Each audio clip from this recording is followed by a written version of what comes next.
Let's face it, we suck at staying in shape. But this year, we're going to get our bodies And our minds into a better place. Join us on our journey to wellness. And no matter what happens, We'll see you in health. Hey, Willie. Welcome back. Hi, Scott. Did you know that I hate the snow? Yeah, why don't we can leave our wives and both move? Let's find a place that's really nice and warm and, I don't know, has really good health care and doesn't care about our lifestyle choices. On literally the opposite side of the earth, we could go, hey, Jenna. Yeah. But that place doesn't look too kindly on people who aren't officially married. Just FYI. They got some real strict laws. Hold on. They pour over people's lives. I'm not going to say where, but you might have to sing for your supper. Oh. What about your buddy Paul? Does he have a place we could stay? Good crash. I mean, he probably has a 1-bedroom flat right now, and so bunk beds. We could build bunk beds. That's a good workout. All right, Paul. We'll see you soon. I just need to say, no, not a sponsor, no. but Liquid Death. You turned me on to this. That's how I felt this past week. Not just because of the abundance of snow that we got, which that was 2 free days of workouts, because that sucked. Yeah, my back hurts, but so do the glutes, the gluteus maximus. You know, I'm doing a lot of those squats while I'm scooping and lifting. Do you guys have a snowblower? Mm-hmm. It doesn't work too well in the heavy snow, but we don't.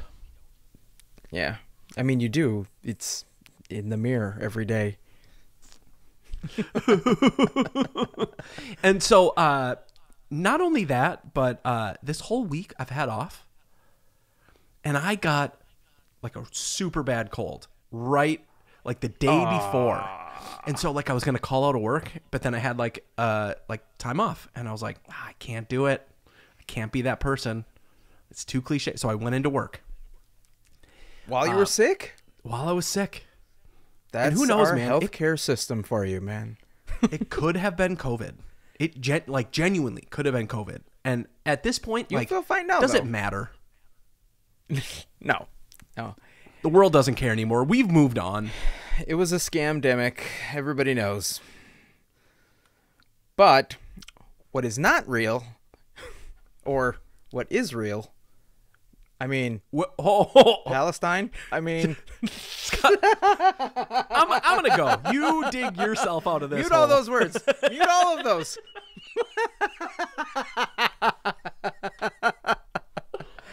What I meant to say is, what is real is the struggle. The struggle that we go through every single week to try and put on a brave face and come here on the show and say, we are not strong, we are not worthy, but we're trying. We're trying to get a little bit better every single day. Remember how last week I said I had gained 5 pounds since the show had started? Let's update everybody with our weight. I'm sorry. That wasn't quite at my register. What was that? Let's tell everybody what we weigh.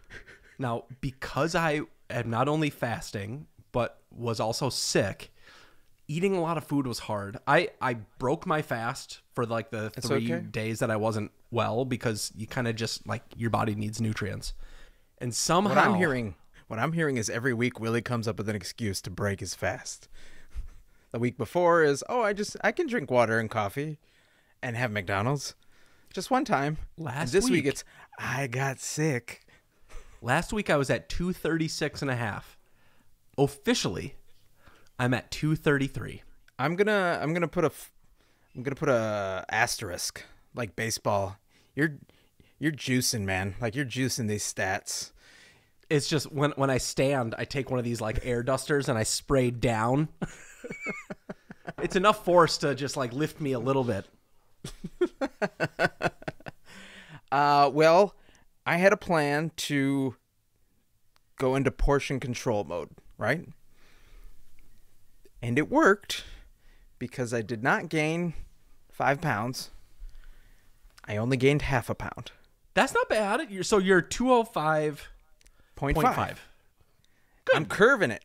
I'm riding the curve. So I'm just, it's a big rig. So you gotta spin the wheel a couple times.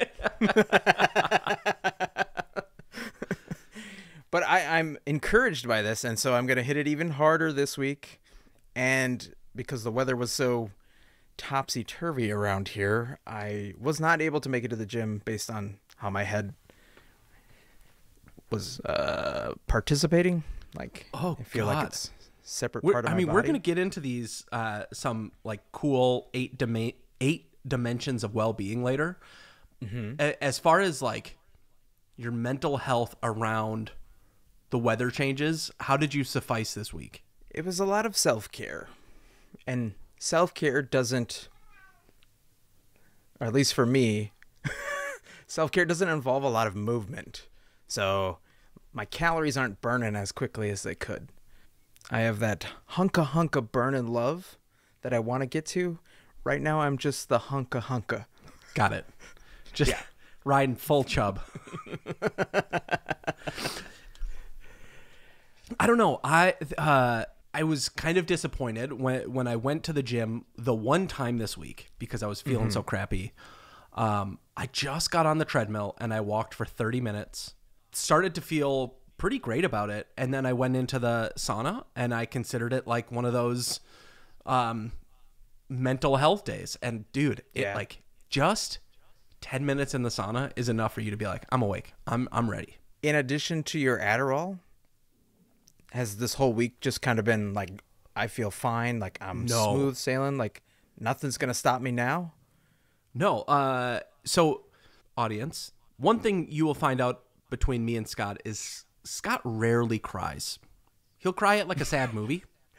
He'll cry at like an emotional, like motivated video of kinds. But if it's like a personal Moana. thing, yeah. If it's real, he doesn't cry. I cry at funerals and sad movies, all right? The end of Sixth Sense. Like, she was holding the ring the whole time. So sad. She just couldn't let go, and he wouldn't let her go. I don't remember that movie enough, other than, like, the cliche dead people. Yeah. Scott, I definitely broke down this week. I had this moment where I was just so frustrated because I had taken all of this time off to try to do projects around the house. And then it snowed freaking 30 inches. And I wasn't able to go outside and do stuff. And then I was sick. And so like it was harder for me to be consistent with the gym. And my eating habits weren't great because I was not feeling well. And then all of that kind of like had this crescendo of me breaking down, like saying I'm on Adderall to help me focus. And this whole week has felt like I've lost all of it. Like, is it even worth taking these meds? And really? Dude, it was weird. I was so frustrated. So when you're, I guess, not physically ill, your Adderall probably is working pedal to the metal. Today, nonstop. I started this morning at like 8 o'clock, and the meds were just like full gear, projects on projects. You'll probably have to do some research into see like what part of the metabolism or the, your body is fighting all this other stuff. So maybe it just can't absorb the Adderall, or it's not working the way it's supposed to. Something's blocked. Because that's very strange. I thought you would maybe like still be sick, but like you're just like blowing your nose a lot as you're mopping the floor for the third time that day. No, I was dead to the world. And like, oh, okay. Before we hit start on recording, we were talking about playing Slay the Spire. Which is not a euphemism. Adderall, I have not. I haven't touched the game. until I was sick. And I couldn't pry my eyes away from it.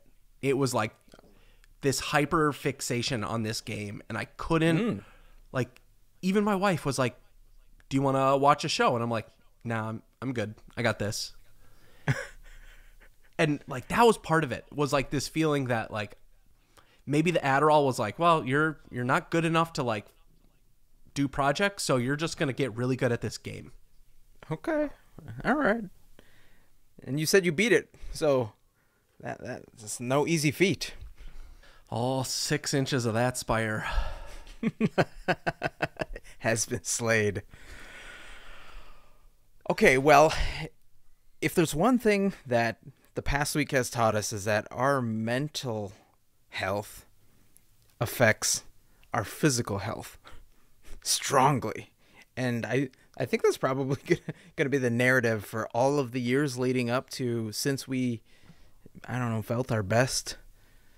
Like, yeah. How has the mental health degraded over time, allowing us to not be able to focus so much on our physical health? And I know for me, I recognize it now. Like, I see it clearly, how much I'll be at the grocery store and I'll be like, you know what? I had a shitty day, or I'm just not feeling in the moment right now. I'm going to buy an ice cream treat. I'm going to buy this 12-pack of soda, and I'm just going to utilize that, the extra calories, the endorphin rush of sugar to make me feel good, when really it's something else. Something else I should be focusing on to improve my overall being. That's what I learned last week. That was my takeaway. Oh, okay. Here's my takeaway outside of my drugs, because like I like that. I dug a little bit deeper into the whole Ozempic thing. Oh, yes. One of the reasons that they find it to be so successful to weight loss, it all started to click in my head. The primary thing that it does, other than, you know, the certain chemical thing, is that it slows down the food's digestive process. So you poop less. Because the food is in your gut, going through your intestines, taking longer, your body says, I'm full. Oh, okay. And now this show is all about us talking about our measurements, getting healthy, being open and vulnerable. And so here's the dirty truth about me. I consistently can go to the number 2 3 to 6 times a day. That's so much poop. Well, it's not like it's not like a full it's just like, you know what, a little bit. It's not like a full bowl. But I mean I'm imagining the beginning of Jurassic Park where they find that Triceratops. Oh.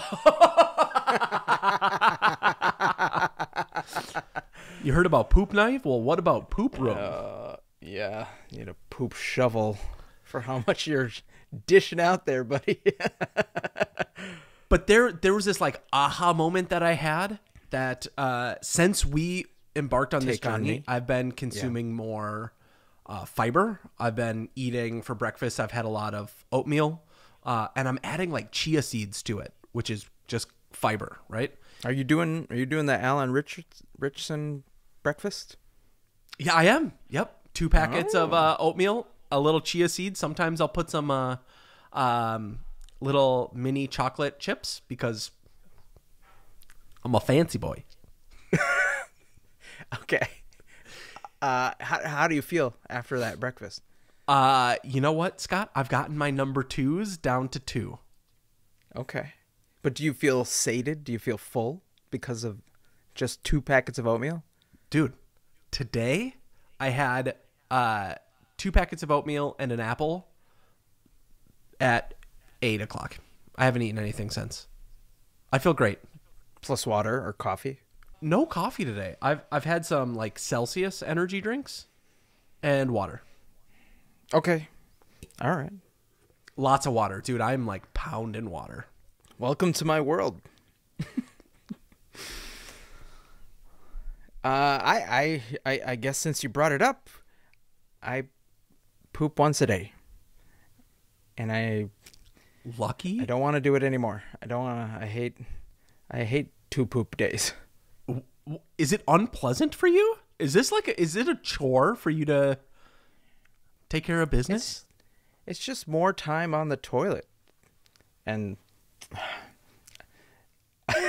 here's my dirty secret for everybody, I guess. I take a diuretic and I pee a little bit more frequently than everybody else because of it. It's true. And so I sit down on the toilet when I go. Dude, come on. Because if so you're comfortable. Gen Z and you're thinking, look at this old man, I promise you, sit down when you pee. It is so pleasant. Yeah. Just don't push anything. Don't force anything. Let it come naturally.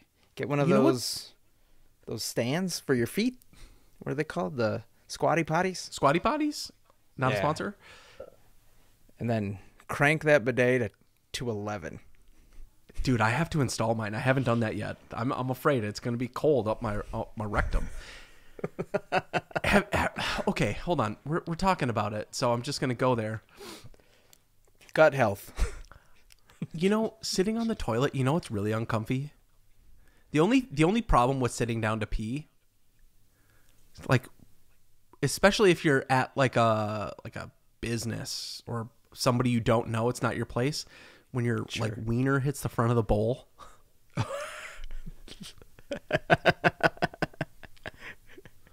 Or for some, when it dips into the water.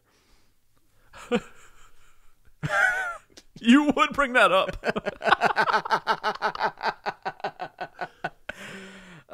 Yeah, that's gross. Or like where it's just at the right angle and suddenly you start going and you like feel it spray the back of your legs. Because it just goes right through that little crack, that perfect little hole. You're just a little psst, and you're like, oh no, and you got to point it down. Re-aim, recalibrate. This is so much. We talked about so much today. Why don't we get to the meat of the show? I thought that's what we were doing. Okay. Kind of, we were. This week's topic is, like Willie mentioned, is going to be the 8 dimensions of well-being. The 8 dimensions are emotional, physical, occupational, social, financial, environmental, intellectual, and spiritual. And we found this on Colorado State University Pueblo. That's csupueblo.edu. Not a sponsor. So let's just go around the circle. And I thought that maybe we could give this a rating. Maybe a scale of 1 to 5, where 5 is the only good one, and anything below that is opportunity. For each of these 8 dimensions, is that what you're thinking? Mm-hmm. Yes. All right, well, let's start with emotional well-being. It's one of the dimensions that contributes to our overall health and wellness. It encompasses the knowledge and skill to identify personal feelings and the ability to handle those emotions. The National Institute of Health describes emotional wellness as the ability to successfully handle life's stresses and adapt to change and difficult times. Willie, where do you feel you rank with emotional well-being? Dude, I have so many drugs just for this. Like I take anti-anxiety, anti-depression. Like your parents' worst nightmare for a kid. Like, oh, that kid, he has to be on drugs. That's me now. You're an emo goth who dances to Thomas the Tank Engine's soundtrack? Yes.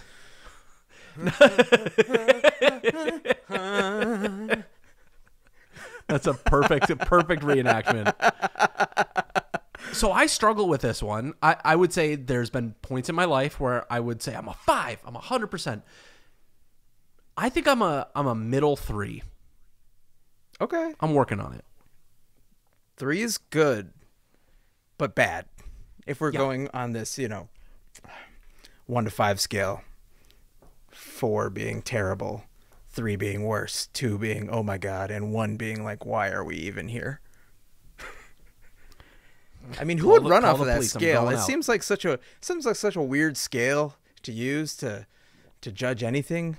I don't know who would use that, but we're gonna go with it. For me, when we just break it down, am I able to acknowledge? Is it you breaking down?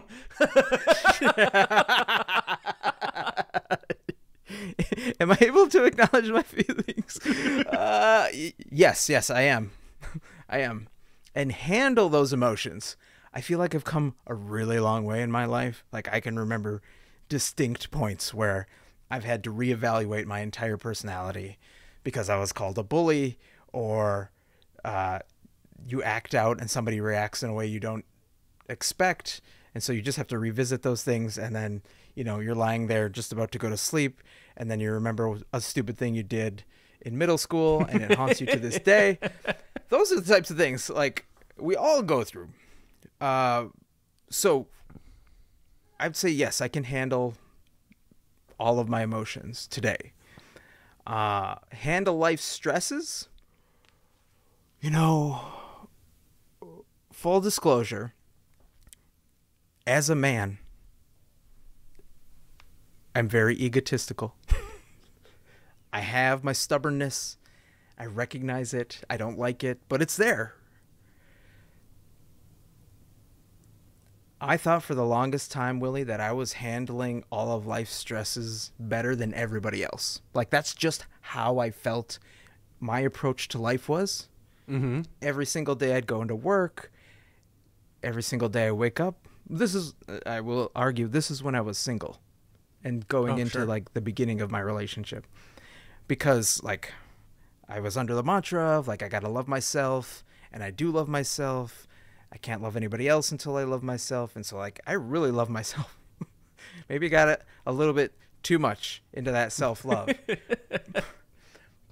But I was like, why is everybody acting this way? Like, why is everybody freaking out? Why is everybody like crying and losing their shit? Like, just chill out. Just be cool. And then 2020 happened. And we learned all about like the focus of mental health and what it does and how it actually works. And back in the day, we would just call people crazy when we really weren't focusing on how to understand them and what they needed. And once I started reading about all these resources and understanding more like what people were going through and how they were brave enough to now like reveal what's going on, I was like, oh, I was just ignoring everything that was potentially bothering me. I was bottling it all deep inside, or just pushing it off to the side and not acknowledging it. So I have found that life has been harder to handle now because of this.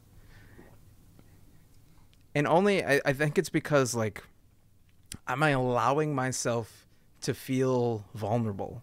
I'm allowing myself to be in a state where I don't have to like put on a brave face. I don't have to put up a wall. I can say, you know what? This legitimately upsets me and I feel bad. Or I'm really happy. And here's why I'm thankful for this. Like, it's more apparent to me now. And I think that's not necessarily caused it to be more negative, but just the awareness and acceptance of like, I have a full spectrum of emotions. I should be able to use or display them without any fear of reprisal. And then the ability to adapt. Yeah, the ability to adapt to all those changes. We're still working on that. So I'm gonna say that I am a 4 when it comes to this. Yeah, that's awesome. This has been my TED Talk. We've got 7 more to go. Yeah. Let's talk about the physical dimension. It's described as like the one that encompasses health-related things that like physical aspects of the body, nutrition, exercise, weight management, ergonomics, tobacco use, disease prevention, Scott's favorite, and more. Well, that's kind of like what we talked about for the show, but I would say, based just on those criteria,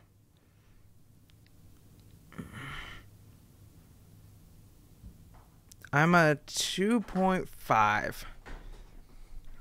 I'm a 2. We can't do halvesies. No. I'm gonna round down. I'm gonna go 2 because I don't use tobacco. I don't have any diseases that were voluntary. True. And then this whole nutrition, exercise, weight management is kind of like what we're working on here. And I think I have a lot of room to grow, especially in this last half of my life. The ergonomics thing I think is really interesting that it's on there. It's probably super important, but I would put that into like flexibility and you and I don't necessarily sit down all day for our jobs, but maybe when we're not sitting the proper way or we're not standing the proper way. I've seen a lot of tech neck. Have you heard of that? Tech neck. It's where our spine is supposed to be like a little bit curved right here. But a lot of young people are getting it where it's just straight. Mine looks like it's there. Am I there? Hold that pose. And click. It's going on the OnlyFans. All right. No. Well, what about you? Okay, so I think I'm right there with you. Nutrition has always been the worst for me. I suck at eating well. It's not something that I can create consistency around. I've never been into tobacco or smoking any sort of product. No Zins? No Zin. No. Okay. We're constantly on our feet. It's rare for us to have a time where we're sitting down. And so I read ergonomics and think, man, I should probably stop buying Nikes and probably get some like Hokas or something. Like look at what nurses wear and start wearing those. Yeah, but there's a whole side of the aisle that will say like you should just walk on your bare feet. Like that's the best thing for you. Maybe we should get a podiatrist on here. Yeah, I would love that. Or somebody who knows something about ergonomics. But I think the reason I like this list, there's 8 dimensions, and most people are going to tune into a health podcast about weight loss and bettering ourselves, and they're going to think like, hit the gym, eat well, and that's it. Mm-hmm. This physical dimension encompasses all of that. Yeah. There's only 7 more. Aspect. Exactly. And so I like that this is kind of the precipice for us to like jump in, that it's the physical dimension. But I also appreciate that we took the wellness side and said we need to think about our mental health as something that brings us fulfillment in our life, because that's really going to be the foundation. And so, Scott, I think it's time we talk about number 3, occupational well-being.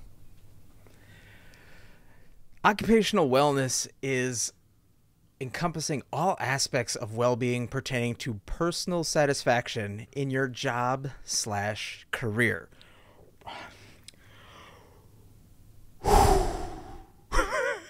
Do we? Should we? Can we? No.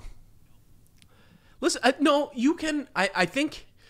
Oh, no, we can. We absolutely can. That's what I'm trying to get at. We absolutely can talk about how we're feeling currently with our career. Yes. Willie, correct me if I'm wrong, you had the trajectory of becoming a world-famous architect.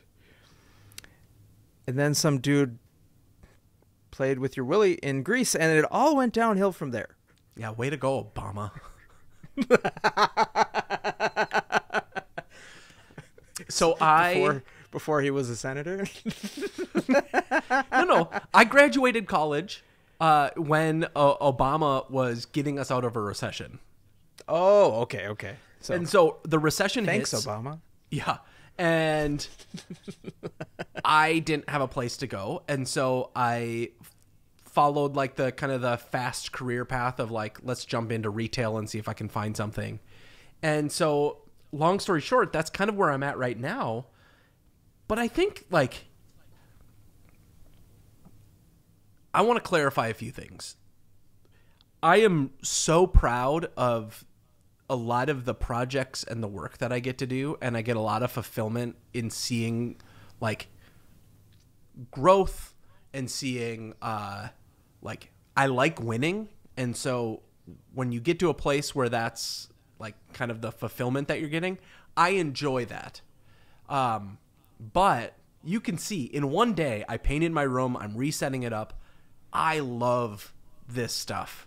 And so I'm finding this like hobby and saying that's what's next, is like I want to make it more. Anything I can do that's creative, painting, interior design, a podcast. I like doing this stuff. And so for me, that's like what I've got my eyes set on. That's a very safe answer. And I appreciate you for it. For me, I've had several different types of occupations throughout my career, and I can honestly say that I haven't had to think about the one that I'm currently in negatively for the longest time. If that's what enjoyment is at the end of the day, I have been enjoying it. There were things that I did that I started out enjoying it and then hated. Like, I worked at Target Corporate, met some wonderful people, didn't like the work. Went work for a marketing agency, didn't really meet anybody because I was just chained to my desk. Kind of enjoyed the work, but realized I didn't like it as much as I thought I did. Got laid off. Started my own business. Like the people that I work with. Didn't work out. Ended way before I would have wanted it to. And do I wish I could have done things differently? Yeah. Maybe things would be totally different for us now. But at the end of the day, the job that I currently have has allowed me, like you're saying, to have wonderful opportunities. The ability to travel the world, to own a home, to find my wife, like to find my best friend. I made the list. Yes. Without this job, yes. You're fourth place. You're not on the podium. But you're right there. I see you right there. I'm pointing at you in the crowd. So it hasn't been like terrible, but like you, I think I'm ready for that next step. I want to continue to grow and, I don't know, leave my mark on this world in a positive way. And if we could do that here, awesome, amazing. This is honestly one of the most enjoyable things I get to do in my week. And it would be incredible if we could take this to the next level. So on our scale of 1 to 5, where I'm at, like, I'm at a 3. I'm right there with you. I'm at a 3. And the thing is this, to me, on this list is the most volatile. Because I'll get done with 1 week and I'll be 100% a 1. And then I'll get done with some weeks and I'll be like, I'm a 5. Hell yeah. Mm-hmm. And that, to me, makes a 3 concerning because it's the biggest part of our life. Like, arguably, we spend more time at our jobs than we do with anything else. Well, we spend more time outside of work than we do in. Okay, so I'm going to do a math It's problem. Second biggest, though. It's second I'm going to do a math biggest. problem. Okay, so 8-hour day is really 9 hours. Correct. Right? Plus, you've got getting ready and travel. So let's add an hour onto that. Just be super conservative. All right. Okay. And so 10 hours of your day. Ideally, we're also getting 8 hours of sleep. Mm-hmm. So that's 18 hours taken up by work and sleep. So I'm doing nothing and I'm working. That means 6 hours. 6 hours a day is spent for everything else. And you could argue that that ratio doesn't ratio.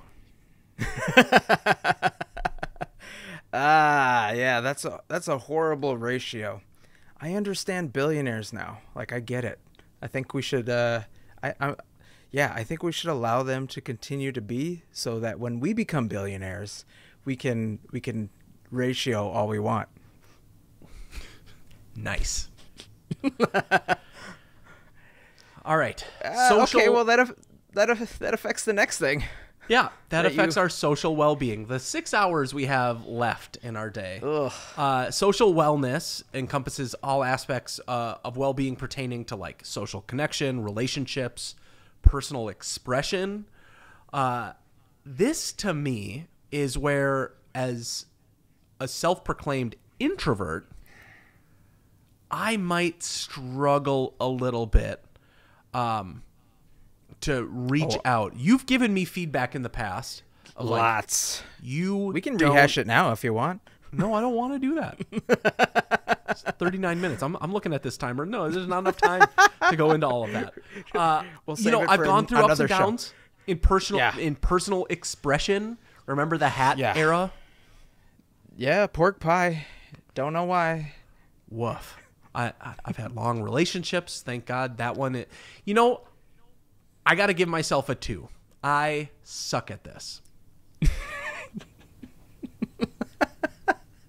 You have a lot of room to grow. Like, you're very low on that wall where we're measuring you, right? Like, it's a 10-foot ceiling and you're like 2 years old. Cool. Thanks. You're welcome. I just want you to remember that there's always room for improvement, Willie. Because if there's one thing that really grinds my gears, it's having a best friend who doesn't do best friend things. Like, talk to me. we do. Arguably, we talk about us more often than you probably. But I will recognize this. I will accept and acknowledge that based on the math you just did, there's only 6 hours. And you got to give a lot of that to your wife and your dog and your house and everything else. Ugh, it just sounds so awful. All right, tell me about your Bring that liquid death can back up. Put that back on screen. This is how Scott feels right now. With a hint of berry. Oh, gosh. Oh, man. Okay. Well, I was thinking about this before the show, and I'm very grateful for the few amount of meaningful relationships that I have. I would say I have my wife, you, my buddy Chris, my buddy Jason, as like my inner circle. And then I have my buddy Nick, my buddy Nate, and then I could go on and on and on, like just tell you the rings, the rings of the solar system for people that maybe I haven't hung out with them as much, but we still communicate, we still talk, play video games together, chat on the phone, whatever. They're just good buds, good dudes, good friends. And I know, like, I could still reach out to them if I needed anything, and they would be there. There's some people that, like, at their 60th birthday party will have 100 people, 200 people show up. I think about like, what's that going to look like for us? And like, who's going to come to our party later on in life? Who's going to come to our funeral? And honestly, like if it's just that small core group of people that you have like a really deep, strong connection with, your ride or dies, I'll be fine with that. Do I want the Mr. Beast level of like everybody in the world knowing who I am at some point? I mean, to be honest, if I'm stroking my ego at night, that sounds pretty cool. It sounds cool and overwhelming. I remember waking up to you freaking out when we had 50,000 views on a TikTok, and then it got to 1 million, and you're like, I don't know how to handle this. Mr. Beast pulls in on average 200 million views a video, and we got 1. Yeah. But for him, it's old hat now. Like, he's used to it. The thing that I can't even wrap my mind around is like how he had to go through whatever to just get used to that overwhelming number. But it sounds like a good problem to have. Now, granted, the price of fame is very steep, and I'm not necessarily looking for that. I like this. I like what we have. I like what, my wife and I have. To try and introduce more people, I feel like things would get pushed out, and I don't necessarily want that. So what I'm saying is, when I win the Powerball, I'm buying a tract of land, and we're all moving in. We're all going to live on the same compound. You're making a commune? We're all going to wear the same Nikes, same tracksuits. Scott, what do we believe in this commune of yours? We believe in truth and freedom and the American way. Don't buy the stock in Truth Social, Scott. I know you're tempted. Oh, yeah, I heard about that. Too late. So, speaking of spiritual things, not that. Tell me about what spiritual well-being means. Spiritual wellness encompasses all aspects of well-being pertaining to the search for purpose and meaning in life. Now, this may include the belief in a higher power, but it doesn't necessarily have to be aligned with religion.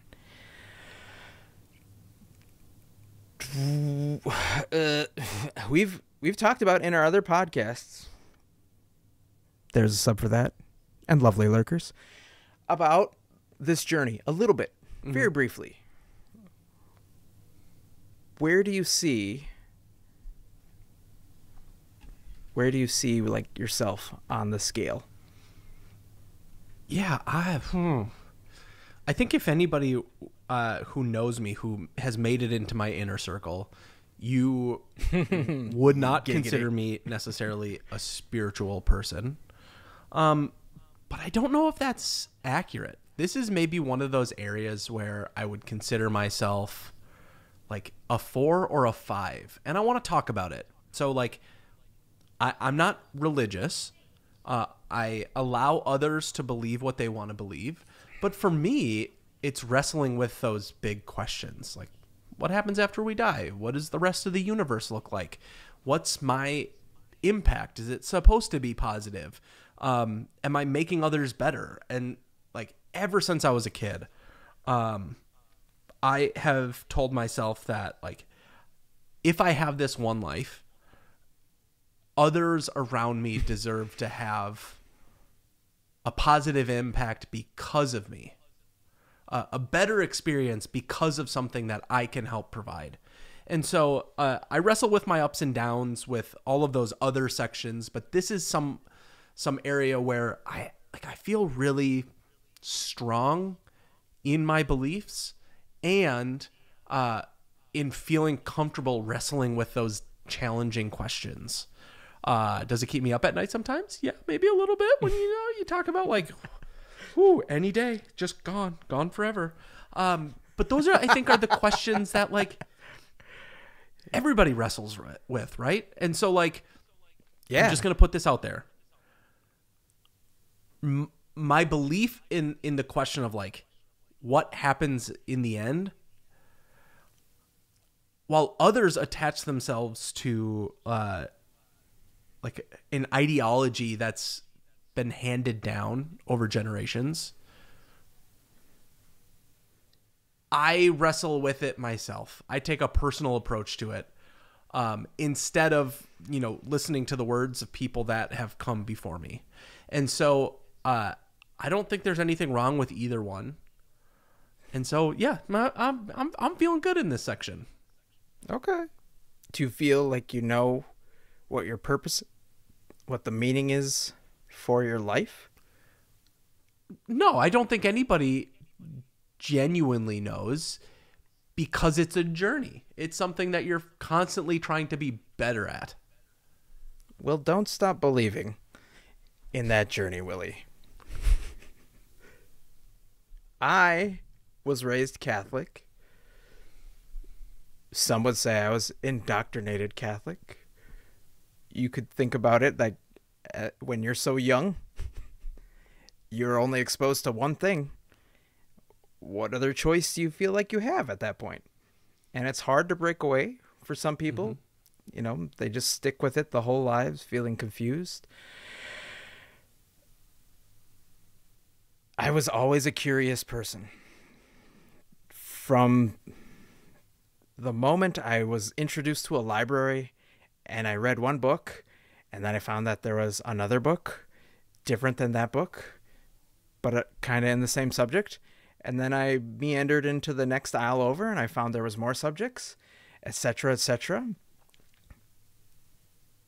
And this applied to all things at life. I mean, when I found out there was another religion similar to Catholicism, but different enough that people had violent reactions towards each other, talk about a mind twister. I had to investigate more. And as it led me down the rabbit hole of, oh yes, and then there's vastly different religions. There's no religions or religious people like who are not into religions. There's people who are anti-religion, like vehemently. Mm-hmm. It challenges your belief structure. You have to like take a scientific approach to it. I know the cornerstone of faith is just believing, but I don't believe that you can just survive off of that. It's not reality. Mm-mm. So when it comes to my spiritual wellness, like I would say I'm at a 3, because I've always kind of believed in a higher power, but I have never been able to truly define what that higher power is. Like that's been my journey. That will probably be my journey until the day I no longer draw breath. Because in one aspect, when you talk about like what does the universe look like, there's a lot of empty negative space. But the fact that we know from decades of equations and theories that most likely our universe started out as a giant explosion. Mm-hmm. Where did that explosion come from? Just like that question alone used to keep me up at night. Not to mention that the universe was, or not the universe, but the solar system was going to be swallowed by our sun in like 5 trillion years. That also kept me up at night. I was like, I don't have much time left. You know what's I'm going to save this for the next section, but continue. So it's something where I've had to kind of put aside that if there is something higher, stronger, harder, faster, whatever, I don't have control over that. And so I cannot worry about it. I cannot concern myself. if that higher power wants to strike me down for not worshiping at their altar every Sunday, I still have no power to stop it. I mean, that old book that everybody reads, there's some stories in there that if they're true, well, we know that the feelings of the deities don't differ too much from ours. Mm-mm. Okay, so one of our shows, Saturday Morning Review. Oh yeah. We talk about new shows that we're watching. My wife and I have been binging the show on Netflix called 3 Body Problem. Yeah. It wrestles with exactly this, but in like a sci-fi. Really? It's the entire, damn near the entire Game of Thrones cast, because it's the same showrunners are doing this. Taken from a more like medieval into a sci-fi approach, and deals with like aliens. And watch it. I promise you, Scott, it's so worth it. People have been talking about it. It's on the queue. It's in there. So to wrap up, what is the meaning of life? What is the purpose of life? Has always been a giant universal question. And I feel like it's down to the individual, the life that can, I don't know, even fathom that. Like, to find meaning for their own life. And that can be an infinite number of things.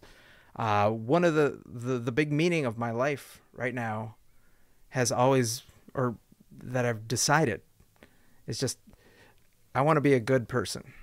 And like, I don't know how that's going to manifest, but every single day I do my best to just be good. Not necessarily great, not perfect, not amazing, but I want to be nice. I want to be kind. I want to love. I want to give all of this stuff. Like, goes back to the old stuff that I was raised on. Like, do unto others. Like, I think that's the best way to live. And so that's why I'm a 3. Just because, like, I feel like I've gotten that far, but the struggle with the other stuff is still where I have room to feel more confident. Yeah, that's like all of this stuff I think is super heavy, and not heavy in like a difficult to talk about, but it's real, and that's what's so fascinating about all of these dimensions. This next one, intellectual well-being, I think is something you and I are probably really similar on in unique ways. We're ones, but different. We're both ones. Well, hold on. Let's talk about it. So, intellectual wellness encompasses aspects of well-being for brain health, growth via thought-provoking mental activities. There's so much about this. And so let me just give you a brief history lesson about me, and I'll keep it short. In high school, middle school, elementary school, I never really applied myself. I think that I thought of everything as just too easy. And so I never really pushed to be better. And until I got into college, and then I found something that I enjoyed. Architecture and design. And so there was this hyperfixation on, now I want to learn about history. Now I want to learn about math. Now I want to really like deep dive into physics and figure out how science and everything comes together. And so when it becomes an area where I can apply it, man, it grabs me. And so I want to go one step further. If you were to look at my YouTube subscription feed, 90% of it is education style videos. And I am constantly seeking out new information about how the world works and how space works and our history. And so this is something that I am so passionate about. Scott, this is not something that like you and me need to be like, sit down, do an SAT and be super smart. That is not what this is, right? It's not about, are you the smartest person in the room, but it's, do you have a desire to learn and get better and know more? Or are you satisfied being willfully ignorant? And I don't think either of us are. And so therefore, no. I'm giving this a 5. Wow. Okay. True intellectual well-beings will probably always give themselves a 4 because they know that there's always more to learn. But that's just me. A 5 means that I know that. Scott. All right, so Scott's a 1. You dick. But if we're just looking at this on the surface, I say 1 to encompass the dumb humor that I enjoy. Like, I am not above blue comedy. Do I make jokes that pertain to male genitalia every single day? Yes. Do I find play on words, aka puns, to be one of the highest levels of humor? Yes. Liar. I've never. Do I wake up every day and try to stimulate my brain with word games from the New York Times? Yes. So I see where you're coming from. But I'm still going to say I'm a 4 because I want to know that I don't know everything, because it keeps me hungry to wanting to learn even more. That's why I'm a 5, because of that hunger, man. It's insatiable. Like the desire to constantly learn more. That doesn't mean you're like, a 5 doesn't mean you're done. It's how do you prioritize this in your thoughts? The only thing that we can be certain of is that we can't be certain of. You're a 4. All right, we've got 2 more here. Let's talk about the environment. Let's talk about this dimension that encompasses the areas of health that relate to the environment and how it can impact our health, which includes eco-friendly considerations, active participation in recycling and proper disposal of electronics and medicine, energy, fuel, etc. Like, how are we treating our home, aka this planet Earth? Dude, I'm a 3. Why? So hold on.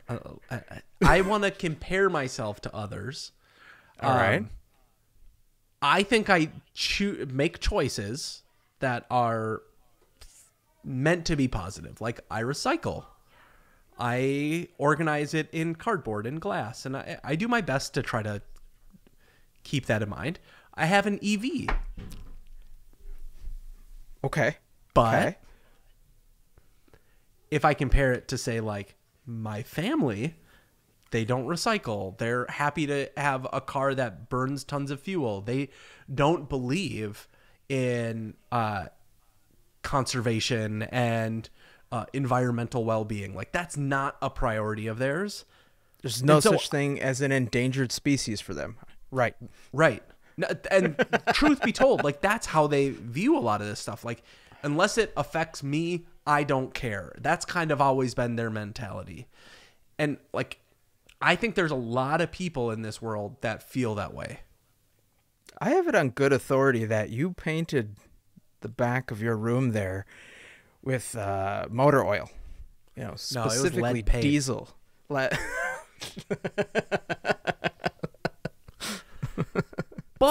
hold on. So, like, even now, there's a lot of these articles that are coming out saying, like, oh, EVs are no better than gas cars. And it's like, I don't know, unless I was somebody that had a carbon positive or carbon negative lifestyle, right? Mm-hmm. you can't be a 5. And so like it's top of mind. It's something I think about, but I don't think I am good. So I'm giving myself a 3. What about that oil spill you caused in the Pacific Ocean last year? There was an invasive species of whale there. Invasive species of whale. Okay. Yeah, it was your mom on vacation. Oh! It's a healthy your mom joke. Anyways, talking about intellectual well-being, I'm going to give myself a 4 now.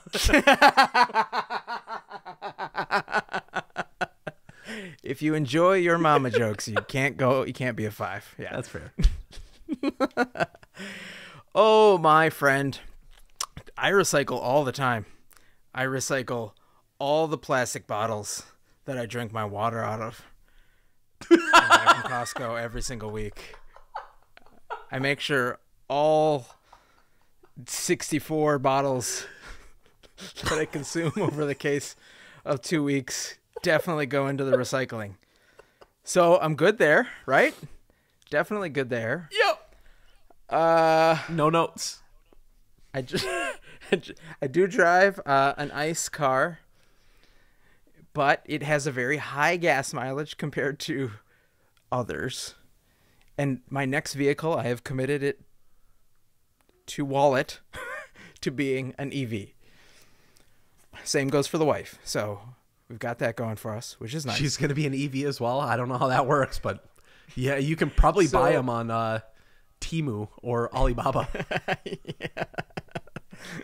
I have a bike that's an EV or PV foot.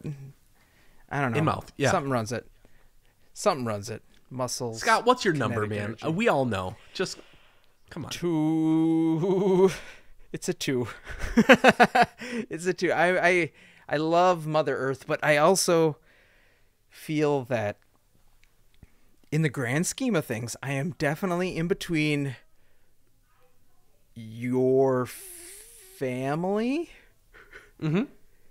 and ExxonMobil. I don't know where I am on the scale, but I feel like I'm closer to the human beings who are on the individual side, where I have never caused an environmental crisis that required billions of dollars and affected generations of other species on the planet. And we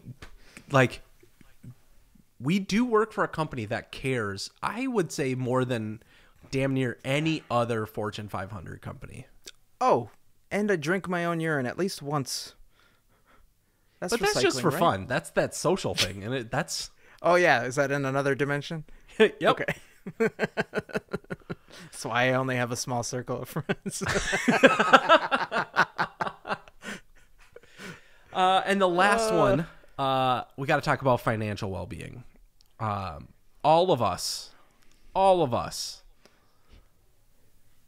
unless you're in the top liquid 1%, you're a 1 or a 2 world. And like, listen, it's not our fault. All right. We don't have the opportunities like we used to. I don't know if we ever had the opportunities, to be honest. Like, our generation was the first to succumb to corporate greed, businesses being people. Like, there's a lot that goes on behind the curtain that we, once again, don't have control over. I took it upon myself a couple years ago to hire somebody who was smarter than me at math and money. I have a financial advisor, and they say if I continue on the path and trajectory that I have, guess what? I will be able to retire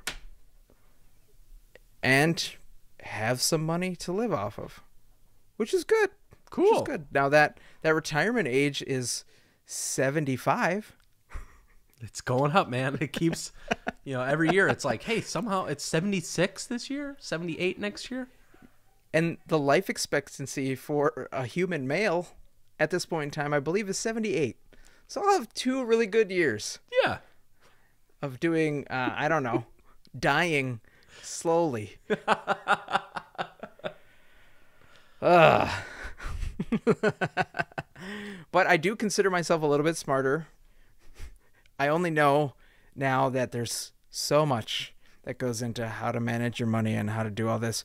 And I'm sorry, I'm maybe you're on board with where I'm at, but I'm not a hustler. Like, I'm not going to do my 9 to 5 and then go out and like make a sticker that says this blocks all harmful EMF radiation and sell them to people for $10 on Amazon. Right. I have a moral compass that points mostly to north. And I just can't take advantage of people like that. Like, I want everybody to have the money. I don't want to be a pawn fighting for the small pittance that the 1%ers let us have. The real hustlers, if you will. The grifters, let's be honest. We know, Gwyneth Paltrow, you don't have to shove any metal things up my anus for me to understand what you're doing. It does feel nice, though. I know, right? It's so smooth. I've always wanted to be a hen laying an egg. Maybe that's what we have to do, Willie. We just have to come up with something that people put inside themselves. And we'll label it the 8 dimensions of inner Holes. well-being. We'll workshop it. We'll get there. Yeah. It'll be a whole solution. Don't worry. We'll figure it out. What I'm hearing, Scott, is that you've set yourself up on a positive trajectory as far as financial well-being. It's something you think about. You've been putting a lot of plans in place, things that our parents never really taught us how to do, and we just had to come to it on our own. I'm slowly getting there. I finally got a financial advisor Cool. who said, you're on the path for retirement. Woo! Woohoo! And Are they a fiduciary? for what? A fiduciary. Somebody I put my money into? I give them and they do it. They do all the things? That's a stripper. No, Oh, a got it. fiduciary. A fiduciary is somebody who has a legal obligation to make decisions that are in your best interest, rather than focusing on making interest for themselves or the company that they work for. Yes. So do you know for a fact that they are a fiduciary? I'm a 2.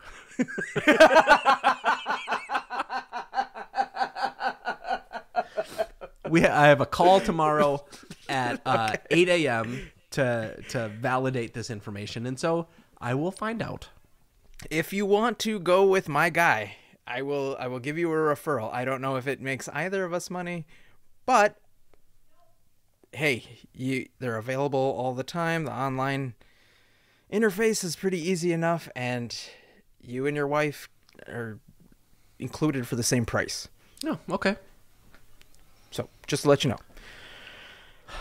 All right. That is a lot. That was a lot to consume.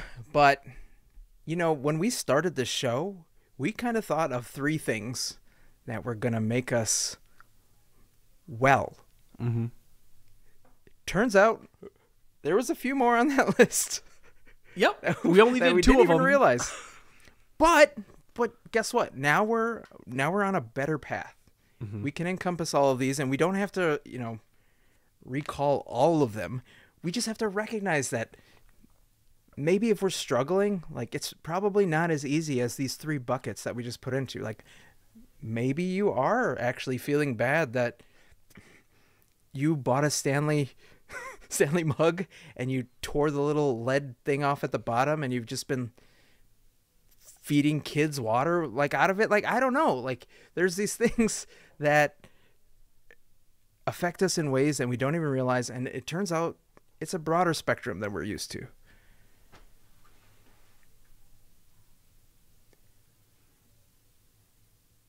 So with that in mind, overall on all 8 dimensions, where are you giving yourself scale wise?